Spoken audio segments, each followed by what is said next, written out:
welcome to my channel. Sorry, I'm really oily. I'm always oily. Let me just sort this out. I'm good to go. So yeah, basically I'm quite nervous about filming this because I am not the best public speaker, simply because I used to have really bad chronic social anxiety, and I used to always avoid things like this because I just would rather not do it. But nowadays, now I've had a lot of therapy, got over my social anxiety. Obviously I still have little traits of awkwardness, but these nowadays I just don't shut the fuck up, so obviously it must have gone.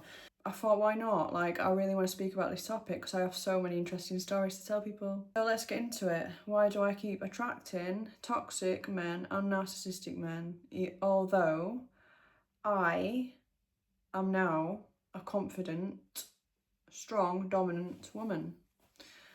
Obviously I do femdom and I do wrestling for my work. I wrestle men for a living. Obviously all fetish based stuff, so obviously my work is basically based around me dominating men. But still, I attract narcissists and manipulators and just generally toxic people. Sorry, like my eyes are messed. So let's get into it. Where's it all come from? Where's it all stem from? So I've done a lot of self-reflection over the years. I've been to therapy over the years, you know. I fixed a lot of myself, but this pattern just keeps repeating for some strange reason. And I do sit and think, am I the problem? Am I the issue? Obviously I am, because why do I keep attracting it in? There's obviously something I need to learn from this. And where it all comes from is my, should I say childhood? Because it's more like early teenage years. So I'd say early teenage years.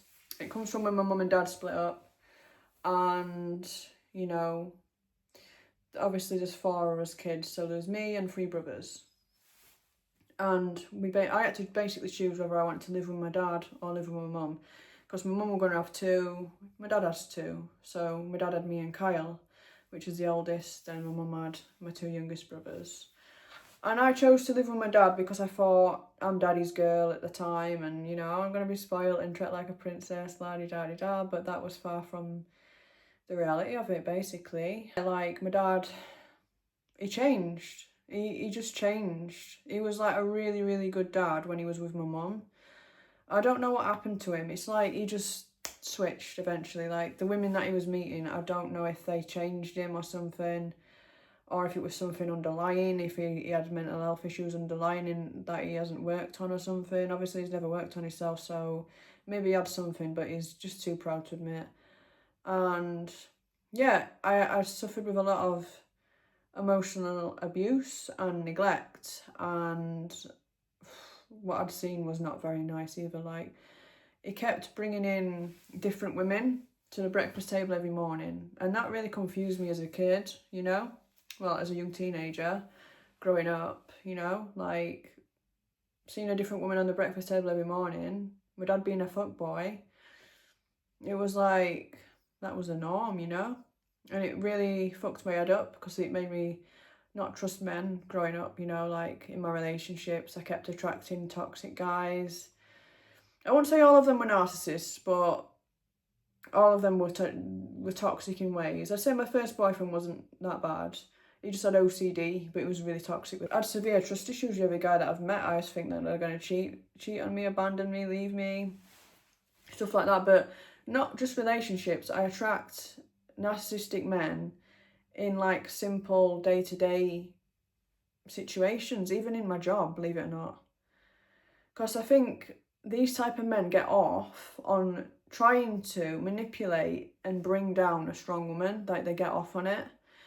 And I feel like, because I've obviously been through depression and anxiety and stuff, I've attracted more narcissists now that I've got stronger than I did when I was weaker, which is quite sad really when I think about it. And it makes me think, why? What's the lesson? The lesson really is that it stems from my childhood. I'm repeating a pattern from my childhood with my father. I keep seeming to, like in relationships, well, I go for men that are similar to my dad.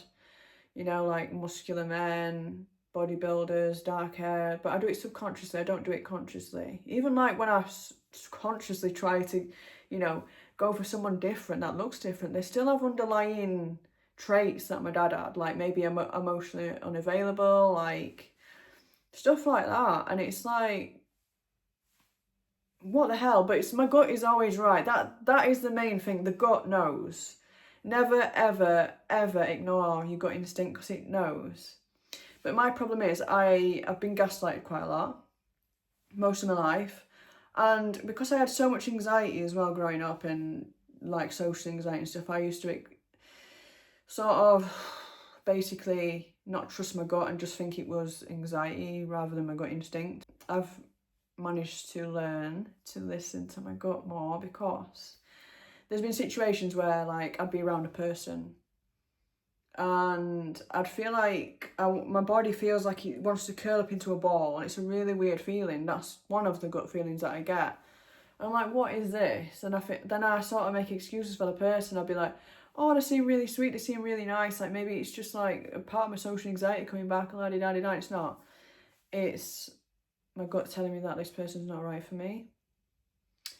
And I'd ignore that, but I'm done anymore now. I like fully listen to my gut, like, yeah. Another thing is the eyes.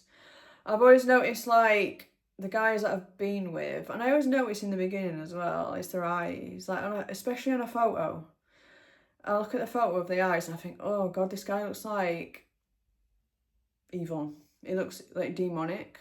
Then I'll just be like, then I meet him in person and be like, oh, he's really sweet. Like, they didn't look as demonic in real life. They turned out manipulative. They like did stuff to try and undermine me, trying to bring my confidence down, trying to, you know, destroy me basically. And one of the recent situations I've just been through is with my work, you know, because I do femdom for work. I will put an advert for on-demand submissives to come and do my DIY. Because obviously I'm a single woman and I can't do DIY because I am useless at it. I need to do a course on it basically, but I will do one day. And anyway, put this advert out and this submissive applied for it. Many submissives applied for it, but this one was like more persistent and he really, really wanted to serve. And I thought, oh, why not? Like, he's good at everything. This guy's actually good at stuff, you know? And the first thing though, I did get like a really bad gut feeling. I'm gonna get again. I didn't listen to it. I just thought, oh, maybe I'm just overthinking it. Maybe it's trauma, or whatever. You know, maybe I'm just judging people too harshly nowadays. And yeah, the first thing was a picture of his face. I just saw these photos of him, and I just thought he looks like a serial killer. Like, his eyes look so fucking evil. It's like they have these eyes about him. It's like, it almost looks like sarcastic. It looks like, sometimes it can look a bit like snarky, like sarcastic looking eyes, or they just look dead, like dead evil, like they've got like a lot of this showing here or something like my ex did. Like, I don't know, it's just dead in the eyes. There's something not quite right with the eyes. And the eyes are always the window to the soul. And it was a photo of the eyes that I saw, and I was just like, yeah, this guy looks weird. And I actually sent the photo to my mum, and she was like, oh my God, he looks like I don't know if I'm allowed to say this word, but paedophile. And I just started laughing. I was like, Mom. I just laughed, thought it was funny.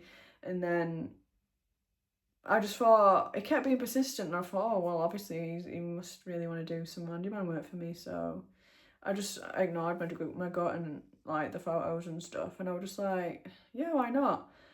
I did a video call with him, then I asked for a reference, and, you know, the reference, the other dominatrix basically said, oh, you know, he's good, he's fine, he's a bit sassy, but he's all right. And did a video call with him, and the impression I got was just like he was harmless and nice and sweet. But that's the mask that they wear. That is the mask that they wear, because that's what covert narcissists do. They play the nice guy role, and they like to play the victim. Yeah, I could basically fucking call this man trip.com, because the amount of times that he fucking guilt tripped me every time I set a boundary was unreal. I would call this guy fucking trip.com because he was a fucking joke. But yeah, I'm still currently dealing with him, you know? Like, everything was fine at first, but I went into business with him and everything, and you're actually trying to reverse control me, which is just weird for a submissive. Then every time I called him out on it, he'd try guilt trip me. Oh, like, he'll try and make me feel sorry for him, and I'm stupid, and I felt sorry for him most of the time, to the point where I just had enough, and I just told him to get his stuff and get the fuck out.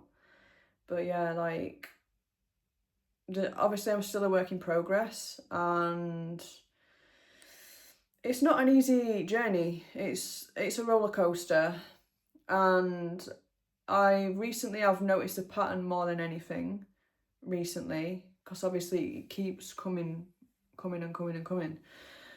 But not only that, I'm quite impulsive as well because I've got ADHD, so that doesn't help. But yeah, like I'm still working on it, I'm still healing, and I'm still finding, you know, a way to make it all, the pattern just stop.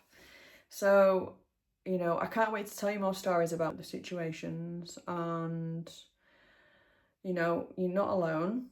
Like, there's many women that have been through all this stuff, and I would love you to comment below and, you know, share your story if you like. I'd love to hear your stories as well, because, you know, it's all interesting and it's all a learning curve. But don't forget, you're not alone, and there's always a big lesson behind it, and it is actually really good for character development. It makes you a stronger person. That's what I've learned from all these situations that I keep attracting. So yeah, it is making me a stronger, more confident person, and I'm interested to see the journey and see who I become in the end, you know. And yeah, I hope you subscribe and keep up with me, because I've got so many interesting things and stories to share with you all. I really have. I really have. Anyway, I'm going to love you and leave you off for now, but thank you for listening, and I shall look forward to sharing more. Mwah.